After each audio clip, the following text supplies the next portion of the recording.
ସରକାରୀ ଉଚ୍ଚ ବିଦ୍ୟାଳୟ ଖଙ୍କିରାରେ ଅଭିଭାବକ ଶିକ୍ଷକ ବୈଠକ।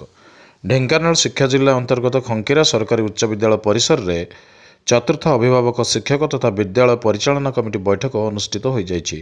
ବିଦ୍ୟାଳୟ ଶିକ୍ଷାର ଗୁଣାତ୍ମକ ବିକାଶ ପାଇଁ ରାଜ୍ୟ ସରକାରଙ୍କର ଏହା ଏକ ଅଭିନବ ପ୍ରୟାସ।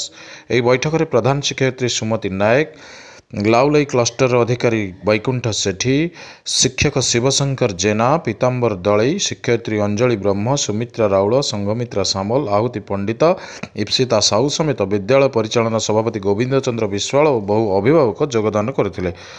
ଏଇଥିରେ ଅପାର ଆଇଡି ବିଷୟରେ ଏବଂ ଏହା ସହିତ ସମାପ୍ତି ସୂଚକ ଆକଳନ ଓ ଅଭିଭାବକଙ୍କ ମତାମତ, ପରୀକ୍ଷା ସମ୍ବନ୍ଧୀୟ ଯତ୍ନବାନ, ମାନସିକ ଚାପରୁ ମୁକ୍ତି, ପିଲାଙ୍କ ସହ ଅଭିଭାବକଙ୍କ ସମୟ କଟାଇବା, ବିଦ୍ୟାଳୟ ବାହାରେ ଥିବା 6ରୁ 14 ବର୍ଷ ପିଲାମାନଙ୍କର ନାମ ଲିଖନ, ରାଜ୍ୟମୁକ୍ତ ବିଦ୍ୟାଳୟ ଅନୁଷ୍ଠାନରେ ନାମ ଲେଖାଇବା, ପରୀକ୍ଷା ପେ ଚର୍ଚ୍ଚା, ଛାତ୍ରଛାତ୍ରୀ ଅଭିଭାବକ ପଞ୍ଜୀକରଣ, ବିଦ୍ୟାଳୟ ବିକାଶ ଯୋଜନା, ଅଭିଭାବକଙ୍କ ଠାରୁ ବିଦ୍ୟାଳୟ ଶିକ୍ଷାର ସର୍ବାଙ୍ଗୀନ ଉନ୍ନତି ନିମନ୍ତେ ଗଠନମୂଳକ ପ୍ରସ୍ତାବ ଗ୍ରହଣ କରାଯାଇଥିଲା।